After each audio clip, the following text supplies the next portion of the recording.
There we go. Wilcox, you came through. Welcome back to the We Bleed Purple podcast, everybody. This is the Week 8 preview for the Chicago Bears at Baltimore Ravens game. We have a very special guest with us, Wilcox. He is a Ravens Super Bowl champion linebacker and a former Chicago Bear as well. All the way from the West Coast, we have Brendon Ayanbadejo. Brendon, welcome to the show. What up, guys? What up? B, what's Thank up, you baby? for joining us. Brendon, man, you in Cali, you either a blood or a crip. Which one are you? Don't lie. We're not doing that. I'm wearing pink, bro. I'm wearing pink. No, it's October. I'm wearing pink. Say less, baby. Man. So, this is the first time we've been live, Daniel, since the in-person studio experience, and everybody loved how intimate the setting was. But we are now back in our respective homes, and Brendon is joining us again. Why you got to say intimate, man? Because that's what the comments were. But man, Brendon, last year you joined us when you say stuff like that. Nope. Okay, pause. I'm letting you have that. But Brendon, last year you joined us on our previous iteration of the show and Believe in Ravens. But Daniel and I have ventured out onto our own this year on the We Bleed Purple YouTube channel. So it's been a relatively, I guess, unexpected 1-5 start for the Ravens, and the Chicago Bears are 4-2. So this is a little bit of a switch from what we might have expected this to be at the beginning of the year. So I'm going to turn it over to you for a second. What has been your initial thoughts on this Baltimore Ravens season? Man, I was watching the Buffalo game as everybody was watching it, right? Was it the Monday night or the Sunday night or whatever it was? First game of the year. And the unthinkable happened. And it's just been all the way downhill basically from there, with the Henry fumble, right? And so, I'm watching the game and I'm like, like the game is in your hands right now. Like, we got this. All you got to do is just keep running the ball. We're out the clock. There's nothing catastrophic. And of course, the catastrophic happens. And it seems like from there, you get injuries. You've gotten more fumbles. And yeah, a lot of things have gone wrong since then. But yeah, I think luck has not been on our side this year. Like, whatever the record is, we're like, okay, next week we're gonna make up for it. Okay, next week, and now we're sitting here at 1-5. You had the Texans, could have beat them. Obviously, the Rams are always gonna be tough, but it's like every time it's like we're sliding down further and further. Like, okay, we're gonna get some guys back. We got to get healthy. We got a bye week. And so now it's like your back's all the way against the wall. You're 1-5. You done had your bye week. Hopefully you get some guys back. Hopefully Lamar's back. I see he's back in practice today. But there's no room for error now. There's absolutely no room for error. You got to go out there and you basically, maybe you don't have to win out, but you got to win damn near all of them from here on out. You're right. And we were talking before we came on air, and you said how well the Pittsburgh Steelers are doing this year. And the Cincinnati Bengals have some life with Joe Flacco. And you can never count the Browns out when they play us. Realistically speaking, like you just said, we have to go 10-1 to even sniff a divisional win to where we can get a home playoff game at least. Because I don't really trust this team to get there right now, but let alone win a road playoff game the first week of the postseason. Because the AFC right now is it's still technically wide open, Brendon, because the Chiefs are starting to kind of put things together. The Buffalo Bills just lost 2 really tough back-to-back games. Yep. Yeah. And everything else is just kind of wide open. Like you just said, Lamar's back at practice. Roquan Smith is back at practice. Pat Ricard is back.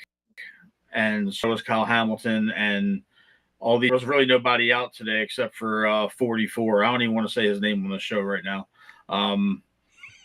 But it's been and obviously nice little Nambi, break. Hopefully, Matabike is a big loss for the season. Obviously, he is. Yeah, I mean, you see how important he is when he's not out there, right? So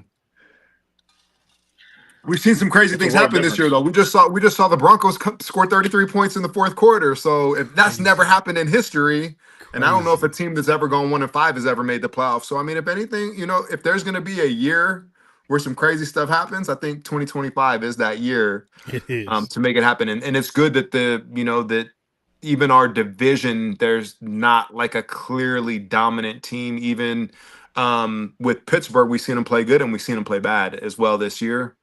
We know no matter what and no matter who they have at quarterback or who we have at quarterback or who's on the field, that's always going to be a tough game. I think the history of the score over the time of history of us playing each other, like the score is right on par. It's like, one team is +7 and the other team's -7. Like at any given time, it's like really close. So, but yeah, I think that bodes well in our favor that there's not a clear dominant AFC team. And yeah, like you said, starting to look really nice. Kansas City starting to look like Kansas City again, though.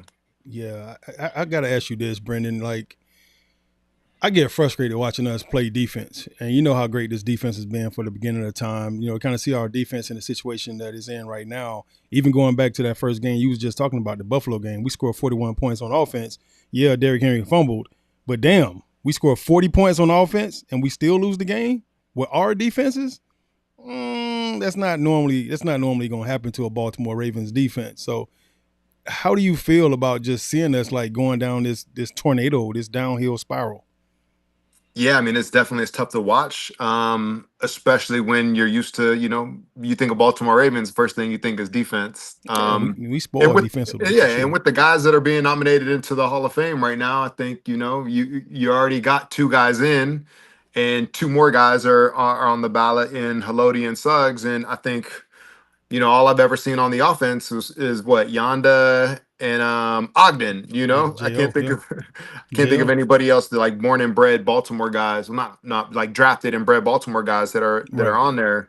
Yeah, you have other guys that have played for the organization, but I'm saying like guys that the organization have found and have been with the organization for a long time. So you're always thinking defense, right? So yeah, I mean, it's definitely tough to watch. And you kind of see a cat and mouse thing going on all the time. The offenses innovate and they change and the defense catches up. And then all of a sudden the defense is looking really good and you see really defensive, strong games.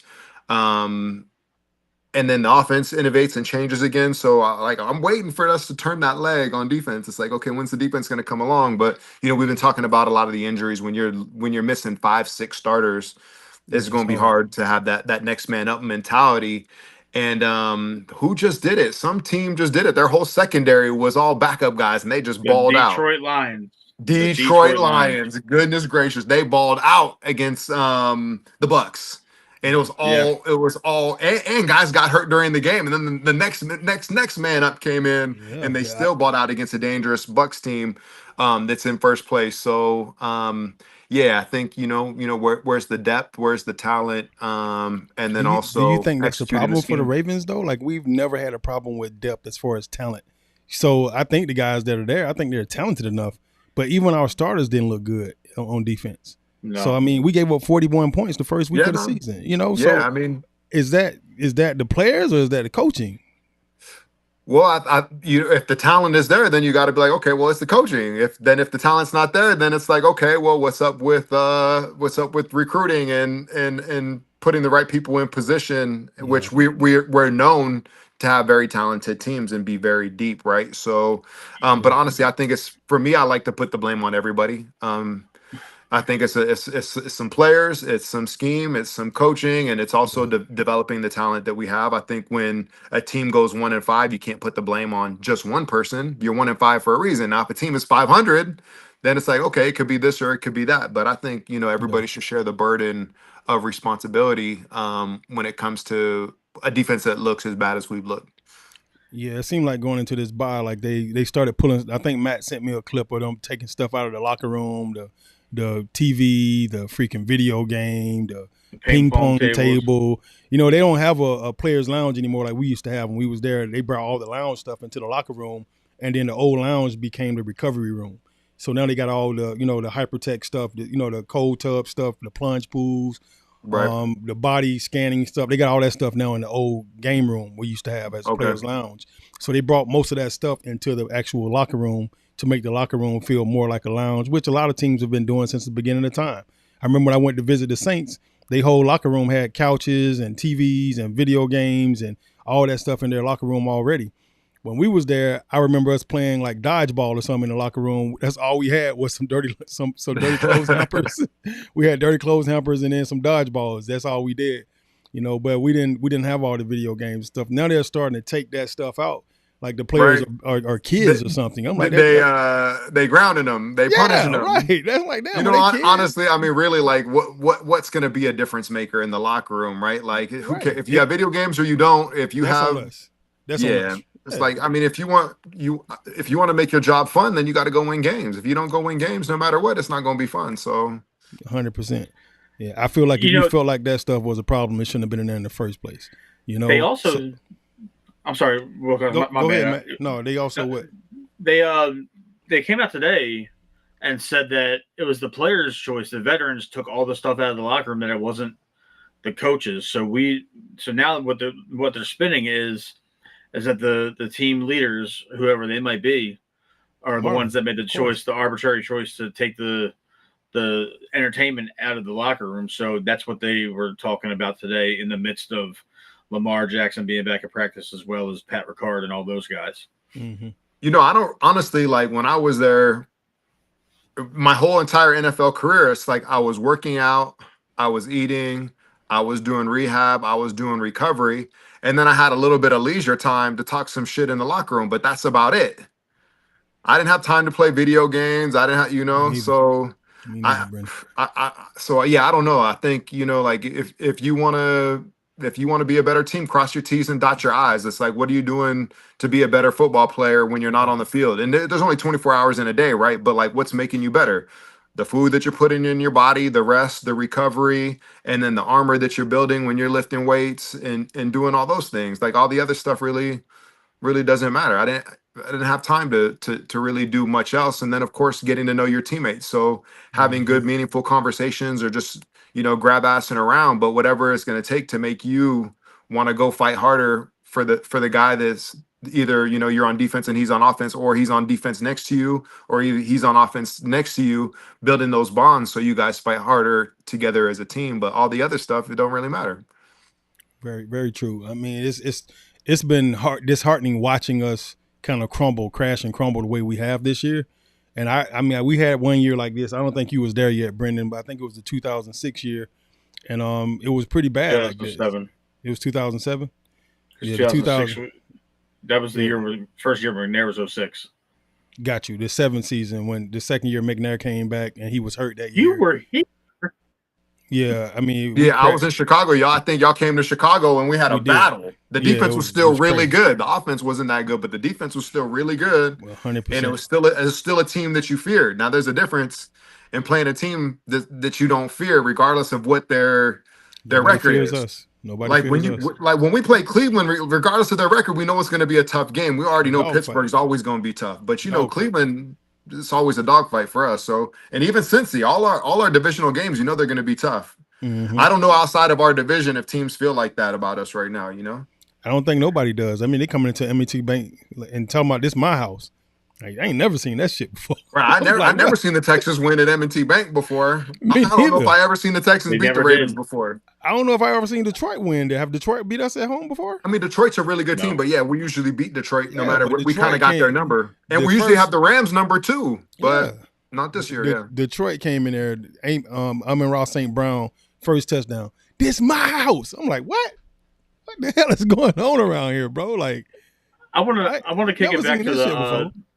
I want to kick it back to the 2007 game. Hey, Brendon, do you think you could lock down Wilcox off the line? Well, stop. Ain't nobody locking me down off the line. Go ahead, Brendon. I mean, Cox is a football player. Cox is a football player. So he honestly, he could do everything. If you want to put him, as some type of in the backfield, you want to put him split out, he could play special teams. He's just one of those guys that's a very talented football player, where not every guy on the field is a football player. Some guys can only do certain things, whereas Wilcox could always do everything. So I always respected Coxie, but yeah, I'd have to get at him though. I definitely have to get it. He might, he might give me some fits in the run blocking, but I think I got him. He is a fast dude too, but I think I can cover him though. Yeah. Thank you so much. I was hoping you were entertaining me. Hey, Matt, Shut the hell up. First of all, I don't know. First of all, I don't know why you put me on Front Street in front of the entire world. But I'm gonna tell you right now, if it comes down to anybody, I don't care if it's a freaking cornerback, a safety, a linebacker, a D lineman, a defensive end, anybody at the line of scrimmage, nah, bro, it ain't happening. Brendon was fast as shit. That was one of his best gifts. He was fast, he was twitchy, and he was strong as hell. You know, so all those, none of that stuff would help him at the line of scrimmage. I just wanted to start some shit. Thank you, Brendon, for entertaining me. Thank you. If any guy that I played with didn't say he was gonna win, then we got a problem. We wouldn't be dogs. So, right. We would not be dogs. Yeah, but That's I appreciate cool you, man. Had to play. Yeah. I'm gonna start calling. But he people. does like to wear red a lot, and you know, no wonder he asked me that question when we first came on the show. Yeah, I mean, I do. He likes to wear red a lot. And talk about red cars, red interiors. Hey, Brendon, the crazy thing is, bro, got the family all in red. My favorite color is blue. That's the crazy part. Well, that's the wild thing. I guess it just don't bring out your cheeks or something, because it don't, right? It doesn't complement my red bone texture, my underneath texture, right? That I have. I feel you. That's such bullshit. Whatever, Matt. Oh, you're a hater. Matt, you got to be the biggest hater I know, bro. I am, but I admit it. I admit it. Kendrick Lamar was talking about Matt when he wrote that song for Drake.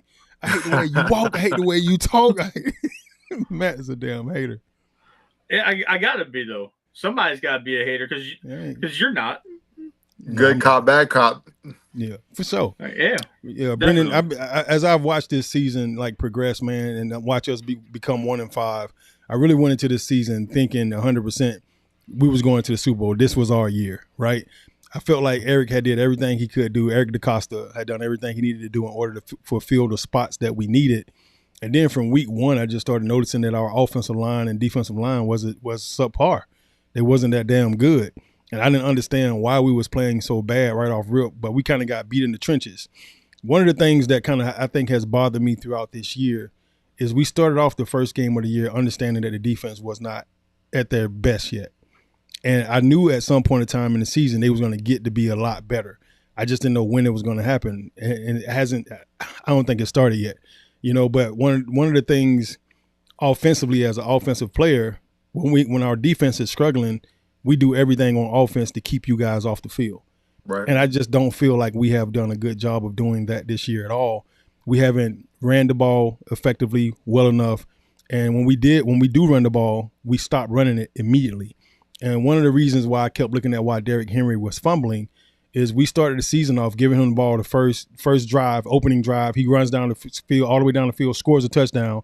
And then we don't give him the ball no more till like the third or fourth quarter. He's cold. Right. He's pissed off. He's angry, trying to figure out what the hell he did wrong. You know, shit. Like did he talk to somebody's girlfriend or something? He trying to figure out what the hell going on? Why I'm not getting the ball? And Harbaugh made it a point last year to let everybody know that he didn't bring Derrick Henry here to give him the ball 20 times a game. And every time we gave him the ball 20 times a game, we won last year. You know, so I don't really understand the thought process behind us not taking advantage of probably one of the top running backs in the entire league and not feed him the ball, especially when our defense is struggling the way it is. We throwing the ball so much. We 3 and out. The defense is playing almost 70 plus plays a game. The offense is only averaging about 50. You know as well as I know we should be like a 60-60 type thing. You know, that's usually average. You average about 60 to 65 plays a game on offense and defense. Well, the defense is playing 20 more plays than the offense almost every single game.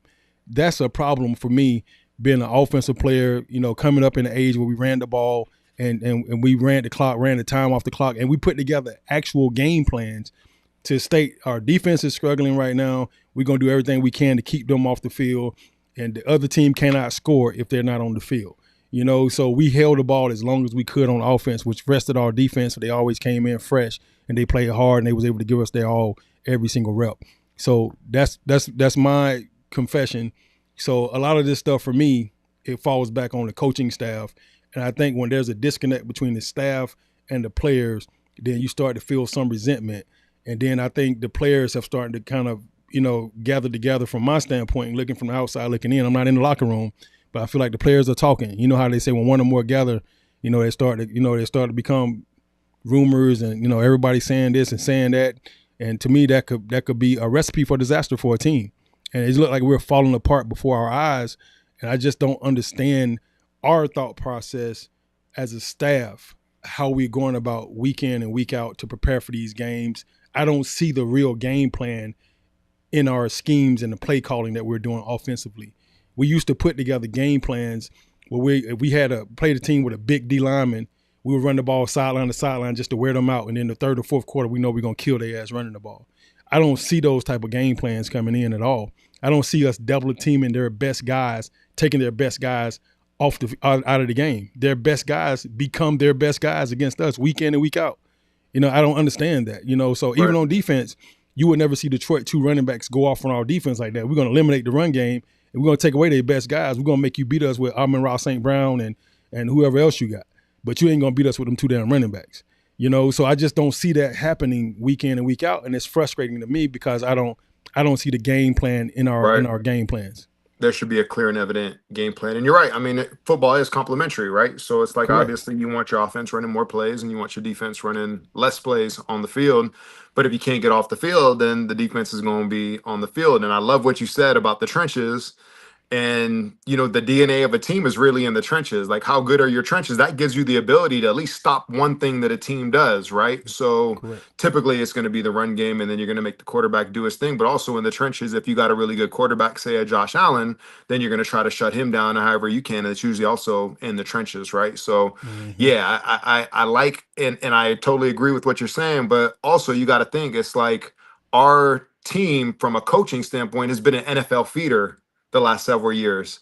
So you're taking the IQ and the identity of a team, and you see the other teams, Seattle, namely right now, right? Seattle. And you see how successful they are, and you look at their identity, and you're like, damn, that looks awfully familiar. Yeah. Everybody playing like a Raven awfully except familiar, us. right? So, when you're taking, some of the best minds in football, and you're taking that out of your locker room and you're feeding other teams, then like, who's going to be the next person up that's going to be that beehive that's going to have that state of mind and that IQ and that DNA, that's going to continue to be a thinker, and it's going to add the physicality and the thinking, the mental part of the game to execute these game plans at the level that you want to execute them at. And so, yeah, I think a lot of that starts with losing coaching, and then also in the trenches. And then it's really hard to see us not play defense. And I think a lot of that is injuries, but we saw that last year, right? Correct. And then Dean Pease came in, and then all of a sudden we finished the end of the year. We finished with one of the top ranked defenses. We thought maybe we'd get some guys healthy and some things would happen and we'd see the defense turn around, but instead we continue to get more and more injured.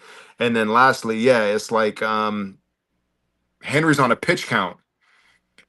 Last year and this year, he's on a pitch count. For what though? Yeah, I mean, I don't know. Even like, I don't like seeing him out of the game. All of a sudden, it's high red or even third down, and he's out of the game. I mean, on any given play, he's either your first or your second best player. You know what I'm saying? Right. On any, it just depends what the situation is. He's your first or your second best player, and he's on the sideline a lot. So yeah, I mean, I'd love to see him more in the game. I'd love to see him more part of the game plan, and then I'd like to see offensively. I like to see the game plan not be so obvious. I like to see them. Whether, I don't know, just do something that we don't think you're going to do. You're always doing what we think you're going to do, and when you do that, everybody knows you're going to do it and they can stop it. So I would like to see a little bit more creativity on the offensive side of things. Same here. Yeah, one of the things that I've been kind of like driving home on the issue is with the offense is the absence of Pat Ricard, and he's back this week, so we're gonna hopefully see some kind of normalcy, because I think he covered a lot of the deficiencies of subpar guard play, especially the last couple of years. We haven't replaced Zeitler since he went to the Lions, and now we had a chance to bring him back, and he's on the Titans again and all that.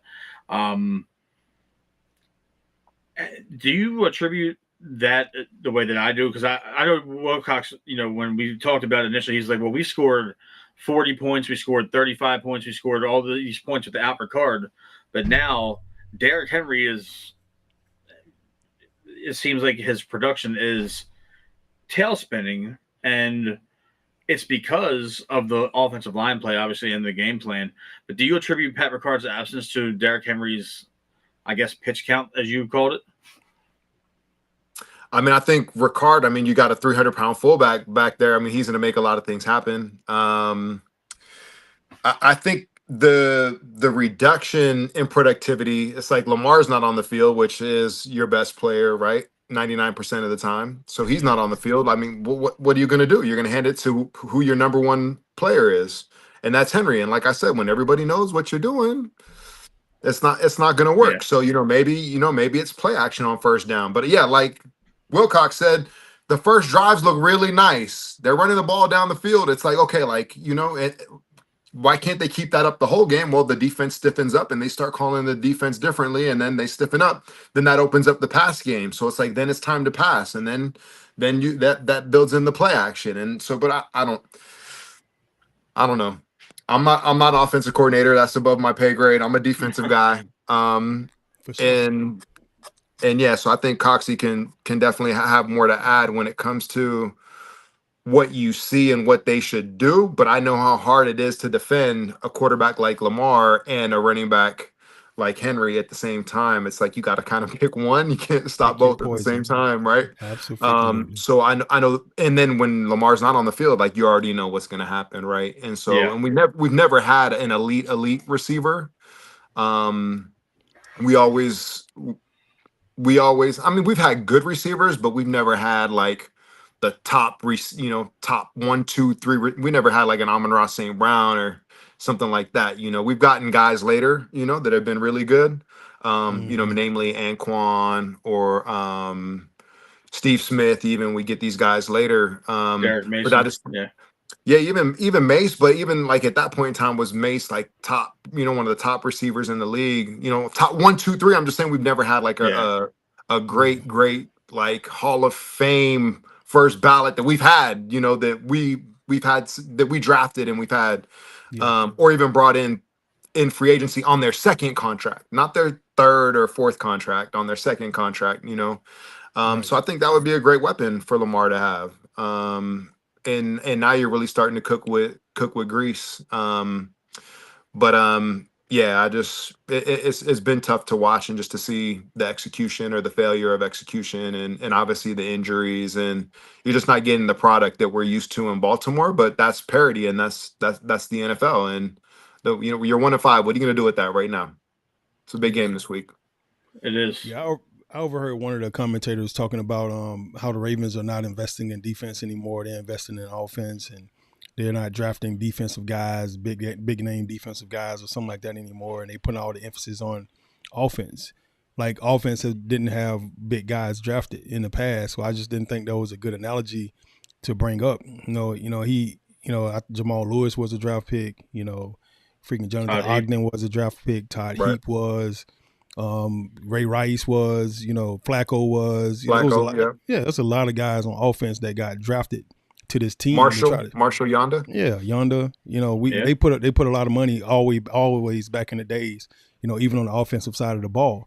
Hell, Mark Clayton was a star receiver that got drafted first round. I remember Demetrius Williams got drafted here, Clarence Moore. We've drafted a bunch of receivers. They were talking about Bateman and Zay Flowers and all the guys they're drafting on offense now to surround Lamar with talent. But I mean, we've always had talent on offense. We just never really had a quarterback. I mean, I heard Ray Lewis say just now the other day that his time in Baltimore, he had 22 quarterbacks. Just think about that. What I can tell you right now from my career, Brendon, is I've never played more than 1 year with an offensive coordinator. I always had a new OC every single year for 9 seasons. So imagine what that does for us as an offensive player. We never get comfortable in offense. Right. We never get a chance to totally learn an offense. So every year you have to learn a new foreign language, and that shit is not easy. Yeah. It always took me a year. It took me 1 full year to be comfortable in the defense. When there's a new coordinator and all new names and scheme and all that, it took me a full year to get comfortable. A whole year. I'm not 365 days, right? And towards the end of that second year, you feel like you know it. And then that third year, you like, bitch, this is my defense. You know what I'm saying? You feel like a coordinator when you're out there, for sure. Right. So that never happened for me in the NFL. So even hear Ray say he had 22 quarterbacks in his 18 years. Like, just think about that. That's a lot of freaking quarterback play. Insane. Yeah, that's a lot of freaking quarterback play. That was the same video where he said he had Peyton Manning convinced to come here. Yeah, it was. And then you think about it, his last 5 or 6 years he played with Flacco. Play with Joe. Got a chip. So he had a consistent quarterback for 5 of those years. So that means made the playoffs every year. Yeah. So that means the other years prior to that, he had 21 quarterbacks. Right. It's crazy. That's crazy. I sat through all of them. Thank you. Yeah, I almost went through all of them with him. So shit, I was only there for 5 seasons, and hell, I feel like I played with 18. Hell, 18 quarterbacks. Hey, I had 1 quarterback when I was there. I had Joe the whole time. But before Joe was a starter, I had 2. Yeah. Troy Smith. You had Troy Smith, yep. Yeah. And then old boy from Cal. Yeah, I messed with Troy. How's Troy doing? Have you heard from him at all? No, I have not. I need to try to track Troy down. I wouldn't mind talking to Troy, catch up with him. I am. I'm definitely going to do that. Buckeye. Ohio State. Yeah. He was a hell of a quarterback too, man. He was a Heisman Trophy winner. That boy was a dog in college. He be having fun right now. This version of the NFL. Yeah. Me too. Hell, all of us were. Brendan, me, all of us. Hell, we ain't got to practice. Brendan could be in his little shorts every day and shit. You know what I'm saying? Hey, I'd be in the weight room though. You know me. Hell yeah. Be gonna be in that thing, boy. My boy shredded. Brendan, have you did any modeling at anything since you've been in LA? Have you went all the way Hollywood on us? Nah, man, I'm pushing 50. I'm like you, bro. They leave the modeling for the young guys. They got a 50 and over club. Matt, yeah. they got a modeling for big guys too. See, you just had to start me. I left you alone. Okay, you know what? I'm gonna ask him a question. Wilcox. Matt, they got plus size modeling. That's all I'm saying, bro. God dang. Hey, it's fine. You know, I can't even see how big Matt is right now. Matt looks fine from here. I'm 300 pounds. I'm 6 feet and 300 pounds. But I got a belly on me, and I'm cool with that though. Here's the thing. Big sexy. Go ahead, big sexy. See. I want to ask you. You shared a locker room with him for 2 years. Yeah. We've had other teammates that you guys have had over the years on this show, and a couple of different guys mentioned this particular men's product that they accused Wilcox of using. Oh my God. Have you ever seen Wilcox use Beijing? I mean, you got to do what you got to do. Who needs Beijing? I think they invented it in Baltimore. I think Baltimore invented Beijing. I think they did too. I think you're right. Oh, it's definitely a thing, but somebody mentioned it, and he had a staunch denial. And then somebody else mentioned it, and then he got a little mad. I mean, look, Brendan, I had a couple of our teammates. They saw me, and they was like, "Shawty, you Beijing in that thing?" Now the reason why they asked me that I Beijing it because I still had a head full of hair, and my hair is black. You know, like I do got some gray hairs in there, but they sprinkled. You know, like I don't have a whole head full of gray hairs like everybody else. Right. You know, so they asked me that was I putting. I'm like, come on, bro. I haven't put no Beijing in my head, bro. I ain't mad at you, dog. I ain't mad at me either if I did do it, but Matt won't let it go. Like hey Matt, I watched a BET the other day for the first time in a long time. Every dude had Beijing on there. Oh, it's terrible. Shout out to my Beijing brothers. Don't watch the Tubi movie. Shout out to my Beijing brothers. They had that Zhang. That's confirmation. It's confirmation in me. Hey, if you got trying to go somewhere, you trying to clean that thing up for real, Beijing may be the way to go. You just never know. I'm letting it gray, man. I don't even care anymore. Man, get that red Zing in there. Yeah, no, get that red Zing. They might think you're Marshall Yonda. No, Young Yonda. Have you seen Marshall lately?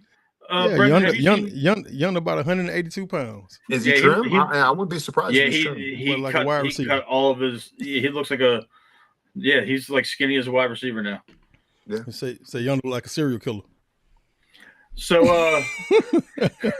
I would not say that about one of my favorite offensive linemen that ever played. My bad. No, we're not doing that. Yonda was a dog, man. He was.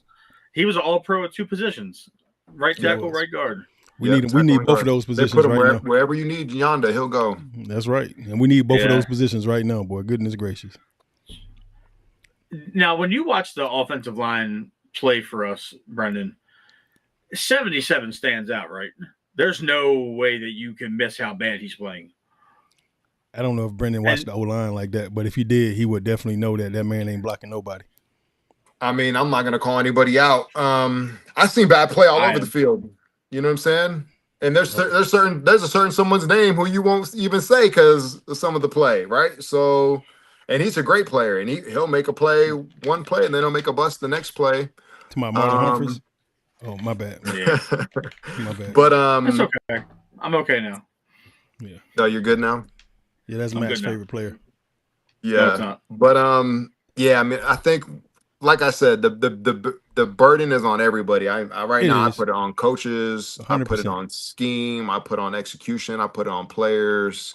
It- You don't go 1-5 because of one guy. So Yeah, I try to tell guys all the time, the coaches teaches X's and O's. They teach you the playbook, but the gameplay and how you play is really still got to on make a us. play. Yeah, it's on us to set the temperament for that team. The bad thing is a lot of times the players take on the temperament of their coach. And if their coach is real chill, real relaxed, and he ain't really pressing the topic of when they do good and when they do bad on the field, then a lot of times if they get away with stuff and still play, then they start become a little bit lackadaisical and not they're a smaller version of who they really are.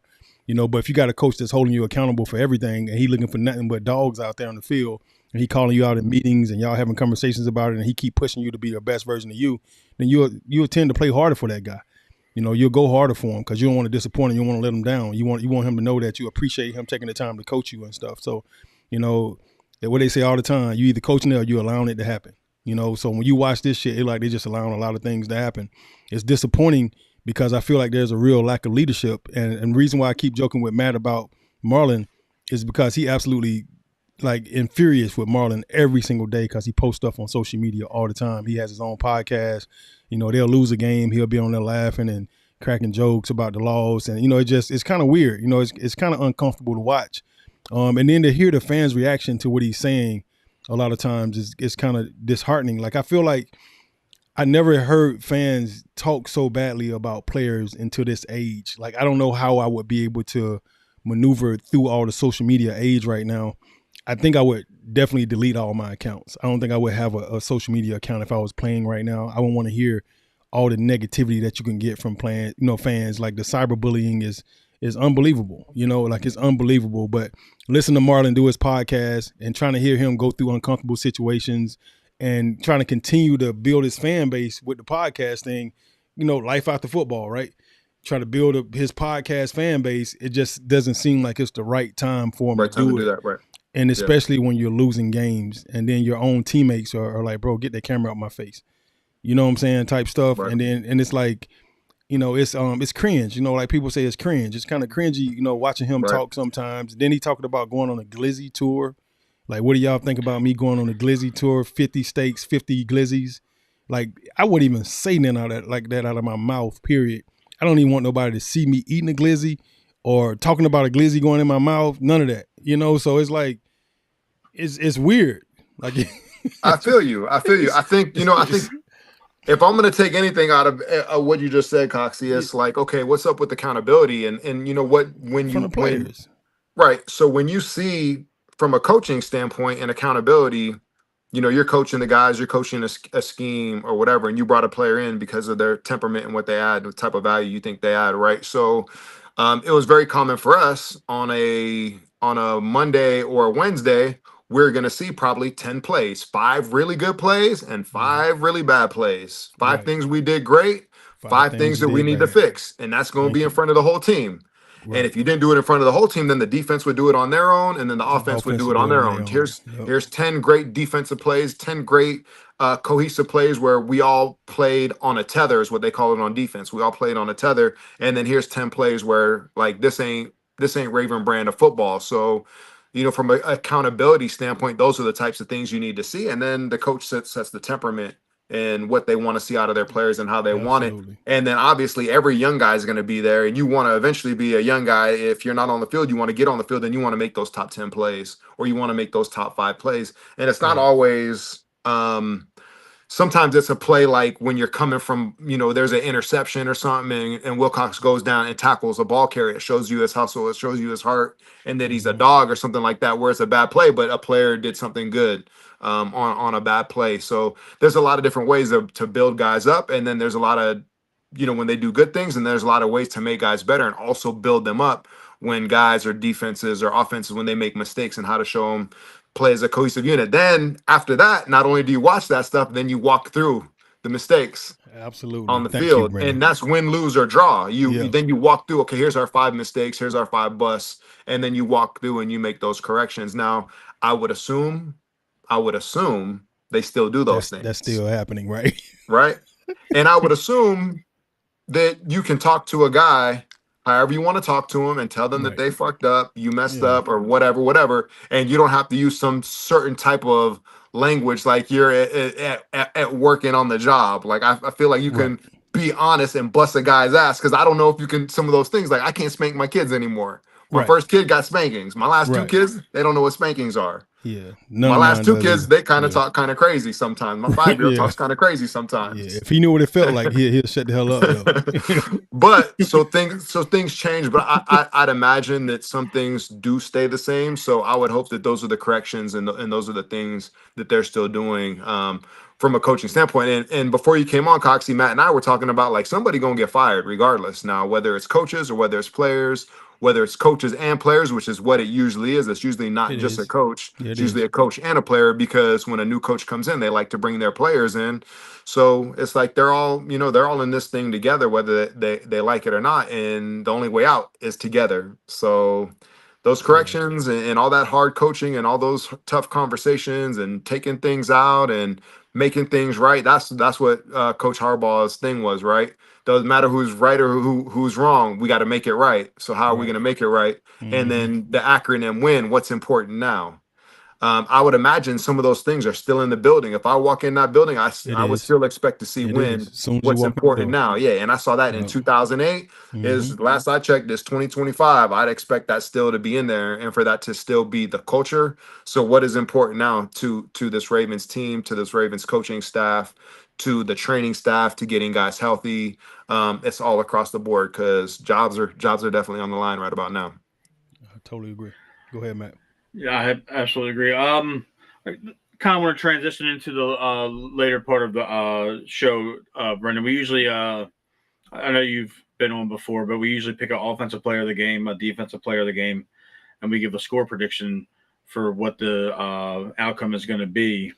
Um, Daniel does it old school and writes everything down in his handy dandy notebook over there. Um, so since you're our guest, give us your offensive player of the game, your defensive player of the game, and um, give us your score prediction. Oh man! All right. So It can I be from either think, team. It can be from either team. yeah, from either team, I'll keep it with the home team. Actually, it's a big game. I guess Roquan's going back home, kind of. Even though Baltimore's home now, but he's going back home, so Right. it's a big game for him. Yeah. And if you're a linebacker, it's like it matters what happens in front of you, and it matters what happens behind you. So why not pick Roquan to be the defensive player of the game? And then, he's got a wily gunslinger back there. He's got a dude that they're trying to shut down at quarterback in Caleb Williams. That's a wily dude. So I think the Bears go how he goes. Even though he had the run game last week, but they're on a 4-game win streak. So yeah, I think probably the two most important players on the field, I mean, for us, is going to be Roquan and him, how he's getting that defense together and how he's getting this team ready to play Chicago. And then Caleb Williams on their team is probably the most important component. And like obviously, like we all want to see, what's going to happen with Lamar and his hamstring, and we want to see how our run game is going to be. So that's going to be interesting. I mean, I think for me, the two organizations, I played in a Super Bowl with each one. I played in Pro Bowls with each team.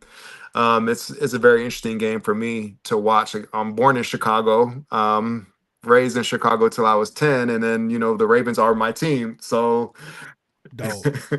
it's a big one. Dog. And you know what? I do remember back in 2007 when I was playing. Actually, it might have been 2006. But I remember when the Ravens came to Chicago and we played that game, and that was a nasty game because basically the teams, It was. traditionally, those teams are kind of mirror images of each other.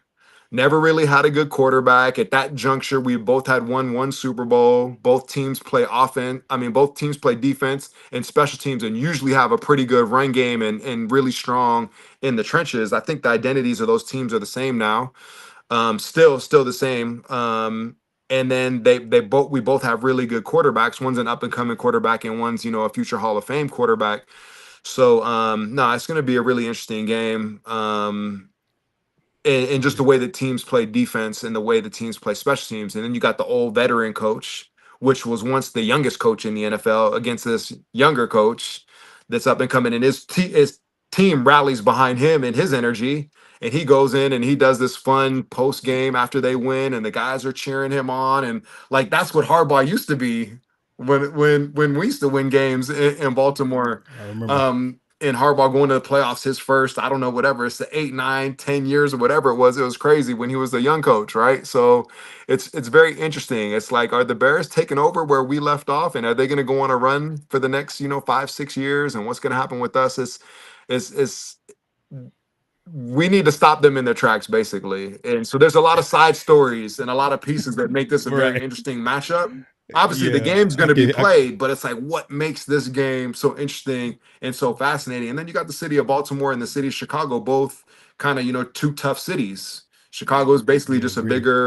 bigger, older Baltimore, but yeah, and the people love their team, and that's the only team there. I mean, football team there. Like everybody in Chicago is diehard Bears.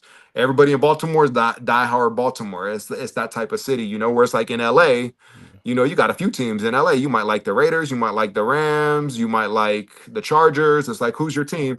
Yeah, 49. 49ers, And shit, you might like the everybody. Cowboys, you might like the Steelers. Like who knows? There's a lot of Baltimore Right. Raven fans here too, believe it or not. But yeah, in Yeah. those cities, those are the only two teams, and they're really the two most important teams in their cities. So yeah, there's a lot of this is going to be an interesting one. I can't wait to watch. And I had it on my schedule from the start of the year, and I wanted to go in person and watch this game. I went to the Yeah. last time Baltimore went to Chicago. I went to that game, and we didn't have Lamar for that game either. And we won the game like on the last play of the game or something crazy. And I was in on my Baltimore gear, being a Chicago guy in a little bit of hostile territory, but that was a fun game. So I'd imagine it's going to be another good game. Love it. Score? So who you got on Score? offense for the Ravens? Oh, I thought I could pick. I picked Caleb Williams for their offense.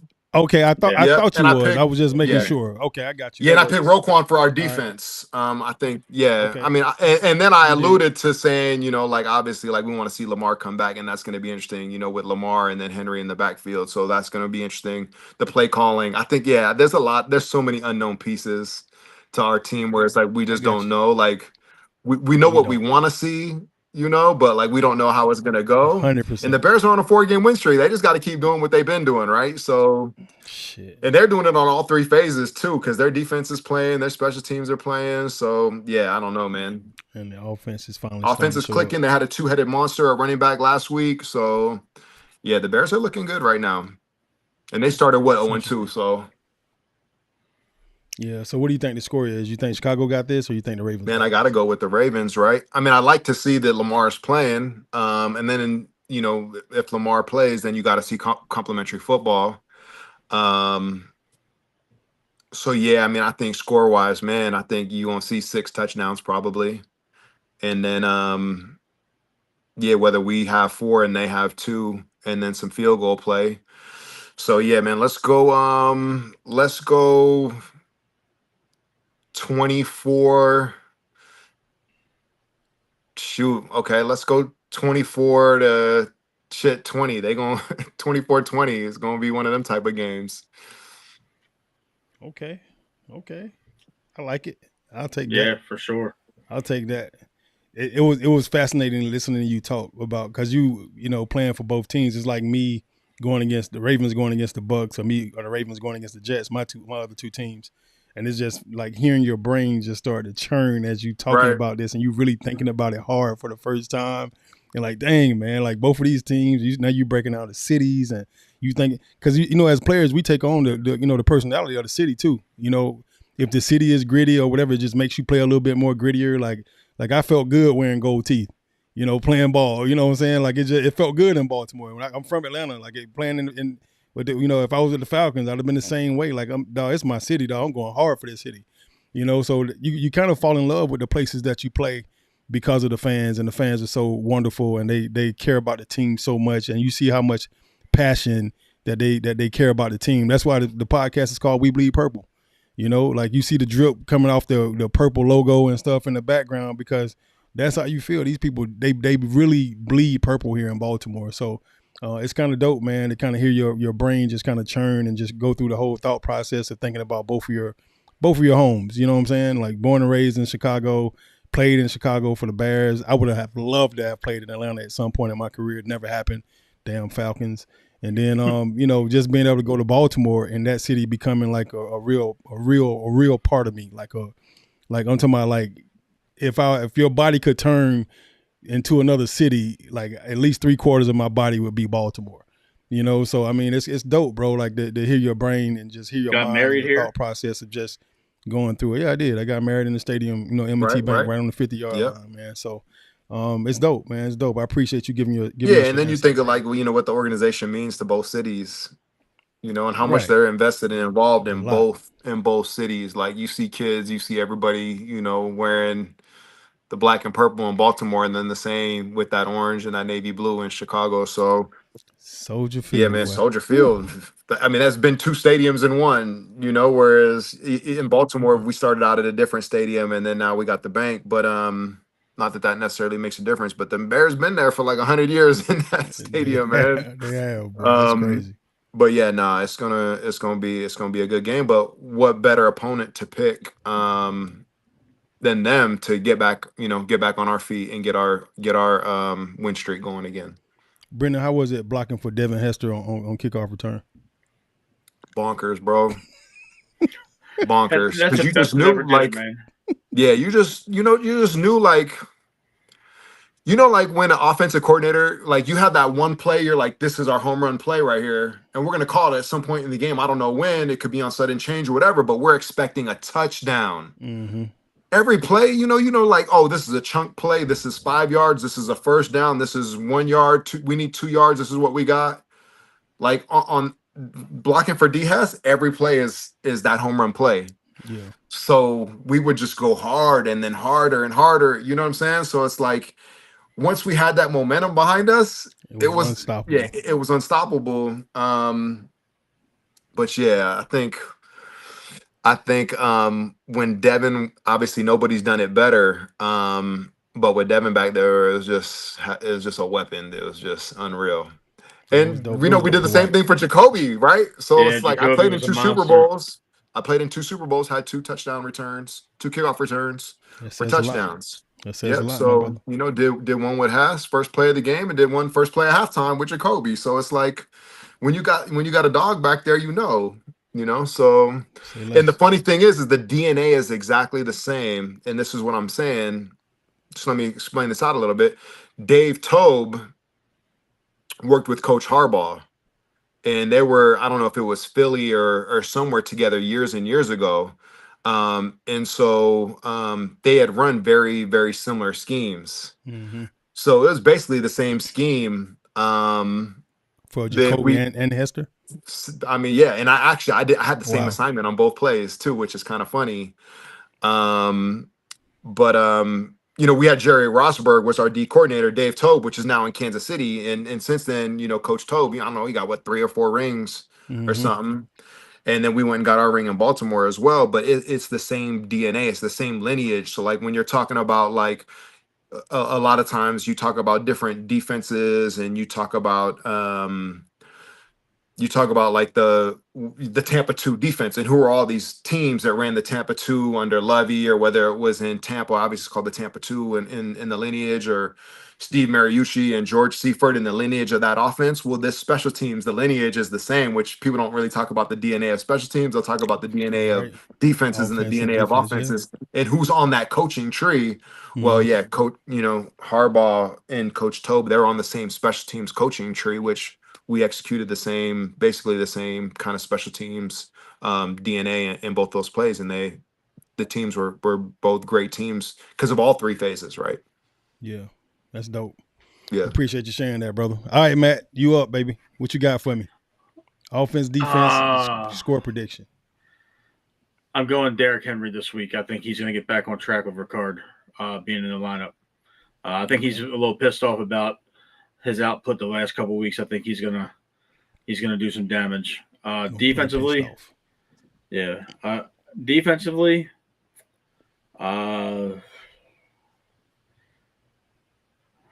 I like Brendan's pick of Rowe.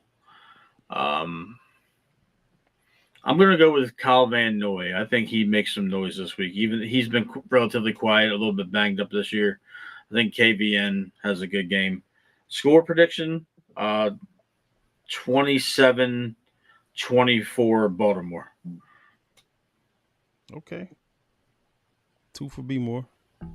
All right, I'm up. So I think defensively, I'm gonna go with Kyle Hamilton. I think I'm gonna pick up the back ends. I think he'll get a chance to play down towards the line of scrimmage a little bit more, which I think he's his best when he's closer to the line of scrimmage.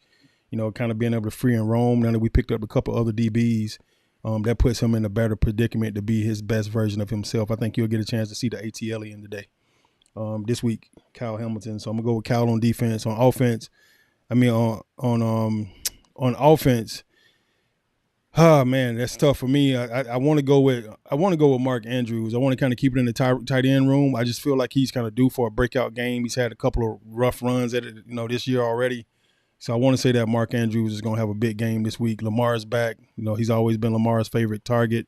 I think he'll go a heavy dose with 89, just trying to get back into the swing of things, just dumping the ball off short passes right off rip. So I think Mark might end up with about 8 or 9 catches this week, maybe close to 100 yards or a little bit more, and a touchdown. So I'm gonna go with Mark Andrews on offense and score.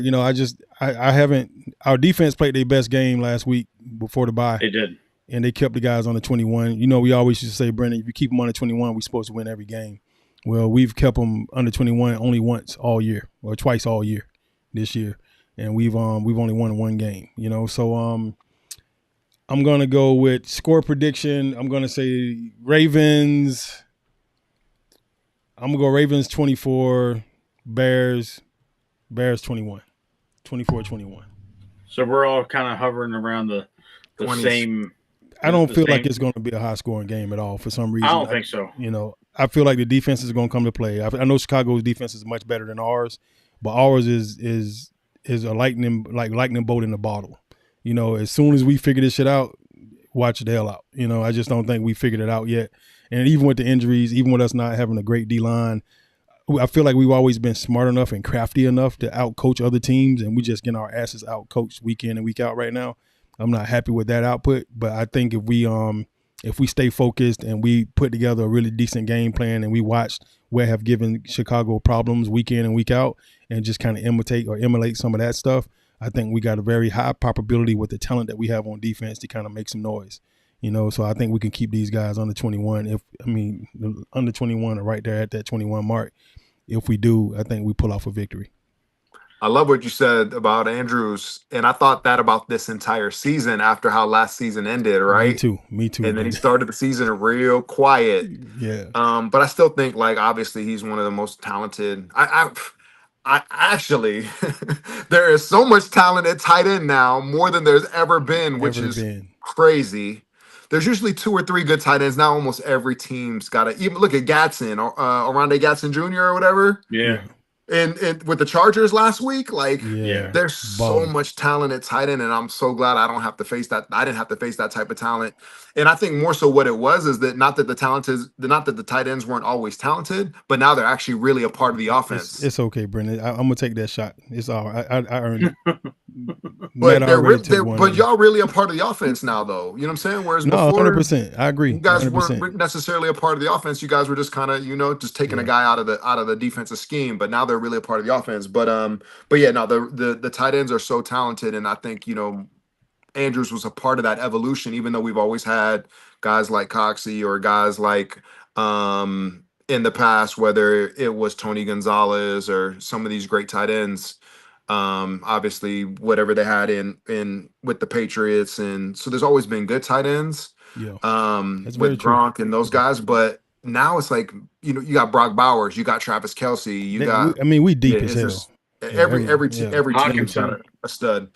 Hawkinson, he's good. He's not even like one, he's not as good as Mark Andrews even, you know what I'm saying? But in Detroit, Kittle. We're marrying superstars now. Warren in Indiana. Yeah, you guys are marrying superstars now. Y'all some stars now. We hot. Somebody finally realized the tight ends are special. You know, I was just thinking, you know what, Matt, like Brendon never got a chance to really kind of see me at my best. You know, I got hurt in 07. You're pretty beat up, yeah. Yeah. So the year Brendon came in, I missed all the training camp. I only had like 3 days of practice before the first game. And then I just played every single game that whole year.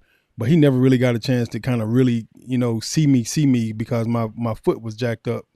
You know, even that whole year, I played the whole year with basically 2 bad feet my last season. And I didn't play anymore after that. So I didn't get a chance. He really didn't get a chance to see me like kind of at my best. And I was sitting there thinking about him being like talking about the line of scrimmage comment you made earlier.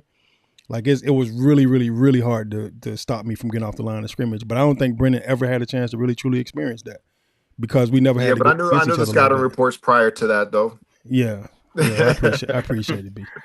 Yeah. So I want, before we let you go, Brendon, you've given us an hour of your time and you've been so gracious. I like to ask a lot of the players that come on the show. I know Daniel's favorite place that he frequented off the field is a Raven. You talking about Norma Jeans? Yeah. I mean, my bad, dog. You weren't talking about that. You're my cool. bad. I know you knew where I was going, but Brendon, when you spent 5 years here, I 6 if you want to count the 2001 season. Where was your favorite place to go in the community? Like, whether it was with your family or by yourself, what was like your favorite thing to do off the field in Baltimore? Man, you know, honestly, one of my favorite things to do in Baltimore is just to walk in the Inner Harbor. Yeah, because I live right off of what's the little part of the Inner Harbor where all the cobblestone road is? Is that you're talking about down Light and Conway? I lived in Fells Point. Okay. Fells Point. And so, you know, whether it's hanging out in Canton or making it over to Harbor East and all those little neighborhoods around there, that was probably one of my favorite things to do. There was a park I would go hang out with and volunteer at, and throw footballs around with the kids and stuff like that. But I love the Inner Harbor. I think it's a special place. Obviously, the stadium's down there. Obviously, a lot of different things have happened down there with gentrification and moving people out, and you know the neighborhoods. You know, a lot of people with money being bumped up against to a little rougher neighborhoods and projects. You got schools down there. You got hospitals down there. You just got a lot of different things going on down there. A lot of good food down there. But that's probably one of my favorite places. To hang out. Whenever I'm down there, I make sure I get a hotel down there and I'm kicking it down there. I'll make my way over to Jimmy's Seafood, grab a bite. Okay. But yeah, every time I'm in and my brother lives down there too, so I got I got a room down there whenever I'm staying with it. Whenever I visit, I stay with him. So it's crazy. Yeah, he's right in the Inner Harbor. I didn't know that, man. Yeah. It's crazy that you mentioned it. It's crazy you mentioned the harbor because virtually every business in the harbor has left. All those buildings are vacant now for the most part. There's hardly any businesses in there. I think maybe a dozen remain out of all 3 buildings along the waterfront on the Light Street side. And then the bridge that gets you to Jimmy's from downtown was hit by the tanker and collapsed a couple last year.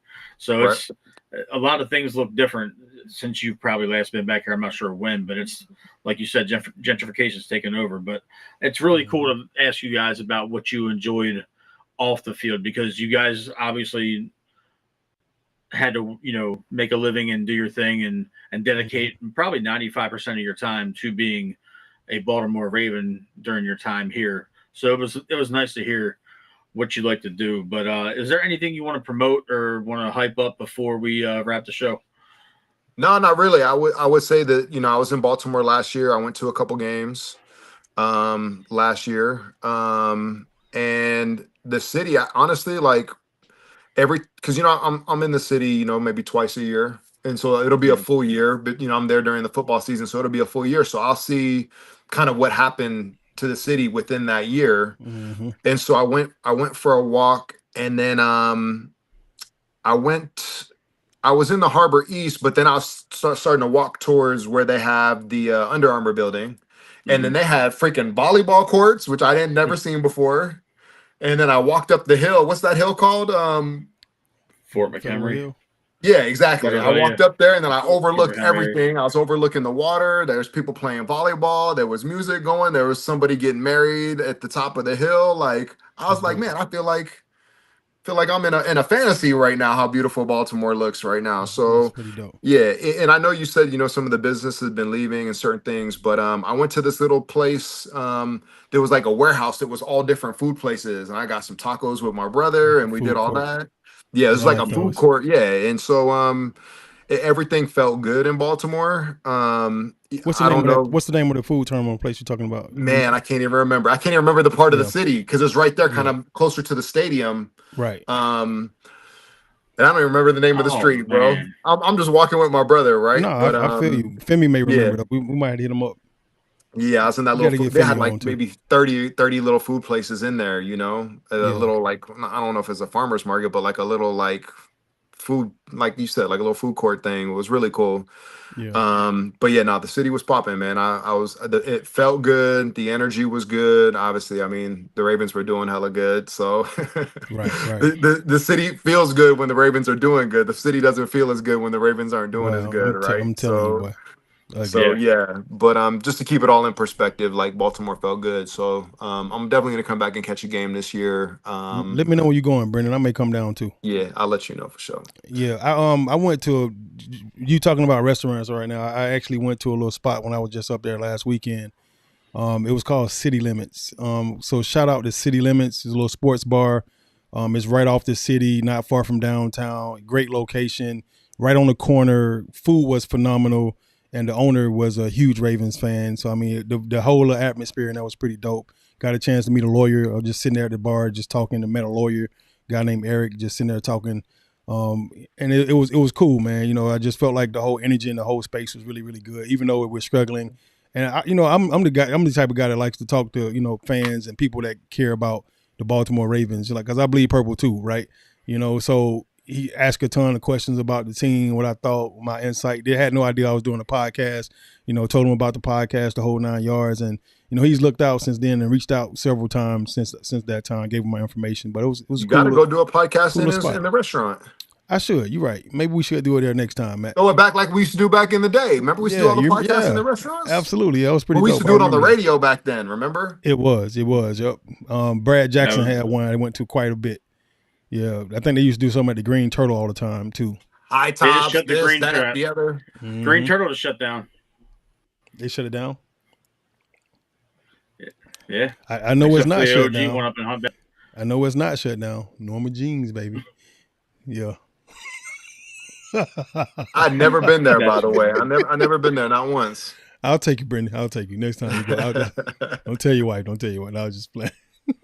Everybody gonna know now, Coxie. I mean, you done blown our cover, I dog. don't blow it all cover, man. Blew I'm the sorry. whole thing Sorry. wide open. Look, my wife probably looking too big. I was just playing. I haven't been to Norma Jeans in over She's gonna 15 pop up in years. the comments in a minute. I'm just, Right? it's always around that time. But Brendan, thank you so much. If you want to hang around for post show, you're more than welcome. But that'll do it for this episode of We Bleed Purple podcast. We will be back on Sunday after the game to do the recap show. Brendan, let everybody know where they can find you and follow you along on your social media. Yeah, I mean, these are places, Instagram or Twitter. Brendon, BRENDON 310. Keep it simple. Brendan 310, baby. You already know what's up. The 310, baby. And Bird game. we're out.